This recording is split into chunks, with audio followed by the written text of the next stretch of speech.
Bonjour, nouvel épisode du World Tour Watching Challenge et aujourd'hui on va en Finlande. Alors la Finlande, on va être honnête et on va dire qu'on la connaît pas tant que ça. On sait que c'est au nord, on sait qu'il fait froid, mais il y a grande chance aussi qu'on la confonde avec la Suède ou la Norvège. Son cinéma n'est pas très représenté dans le monde, mais il y a quand même un réalisateur qui a réussi à connaître un petit peu de succès, surtout en France.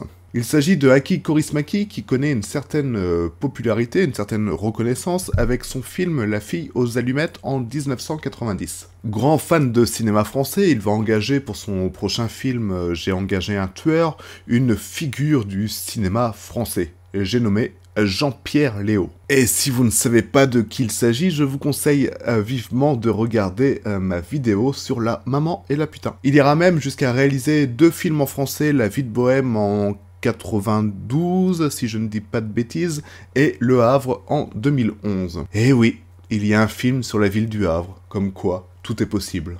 Kaurismäki, c'est un peu le Ken Loach finnois. Il fait du drame social, il parle de sujets comme le travail, la solidarité, le prolétariat, l'immigration, bref, un cinéma très humain, très réaliste, mais qui a pourtant un côté très comique, très décalé, ce qui fait que ces films sont de véritables contes modernes à mes yeux. Bon, pour le coup, je vais mettre de côté mon appréhension naturelle pour cette ville dans laquelle j'ai vécu de trop nombreuses années, et on va regarder Le Havre.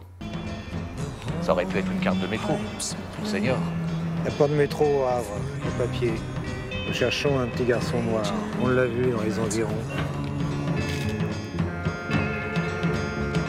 Le film débute sur 2 pauvres cireurs de chaussures attendant des clients à la gare SNCF. Un client arrive. Un des cireurs de chaussures s'attelle à sa tâche, tandis que l'autre ziote un peu trop la mallette que possède ce client. Il y a aussi un mec chelou en impair et portant des lunettes noires qui va se mettre à observer ce client également. Une tension s'installe. Encore un mec avec un impair et avec cette fois un chapeau en plus apparaît. Le client semble agacé. Il se lève, il paye le cireur de chaussures, et paf, en hors-champ, on entend les bruits d'une fusillade et le cri d'une femme. Le client semble s'être fait abattre, mais comme le dit si bien notre cireur de chaussures, heureusement, il a payé avant. Bienvenue au Havre, une ville qui ne craint pas du tout et qui donne vraiment envie d'y aller. Ce qui est rigolo dans le film, outre le fait de voir à l'écran des endroits que j'ai fréquentés et que j'ai arpentés, c'est cette atmosphère digne des années 70 qui s'en dégage. Sauf qu'on se rend bien vite qu'on n'est pas dans les années 70, parce que déjà on paye en euros, parce qu'il y a un documentaire qui va parler du démantèlement de la jungle de Calais, et puis ensuite il y a même un journal avec lequel il y aura marqué la date de 2007. En fait, le réalisateur rend un hommage au cinéma français qu'il affectionne. D'ailleurs, on retrouvera dans ce film Jean-Pierre Léaud pour rendre hommage à Truffaut et plus globalement à la Nouvelle Vague, mais aussi Pierre Étex. Et si vous ne connaissez pas ce bonhomme, regardez Yo-Yo, un film de 1965 qui est l'une de nos meilleures comédies. Oh, et puis on a aussi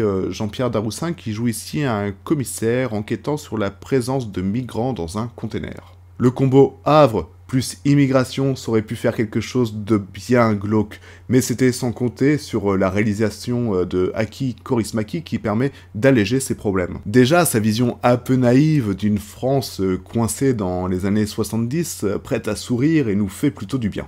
Le jeu d'acteur qui est lui aussi coincé dans une autre époque nous fait du bien également. Et puis on a des petites pointes d'humour comme ce passage de la vie quotidienne où des Havrais discutent avec un Breton sur à qui appartient le mont Saint-Michel. Et croyez-moi, en tant que Breton exilé au Havre, j'ai eu le droit à cette conversation de nombreuses fois. Bref, on obtient au final un film très poétique et rafraîchissant, qui malgré son sujet très difficile, nous fait un bien fou et nous montre un bel exemple de solidarité. Oh, et puis il y a aussi Little Bob, la célébrité locale du Havre, avant qu'il ne se fasse détrôner par Édouard Philippe. Vous l'aurez compris, je vous conseille vivement ce film. D'ailleurs, je suis curieux de savoir ce que vous en avez pensé, pour ceux qui l'ont vu, donc n'hésitez pas à mettre un petit commentaire, ça fait toujours plaisir. Et nous, on se retrouve la semaine prochaine pour un pays que l'on connaît un petit peu plus, parce qu'il s'agit de la France. Voilà, des bisous!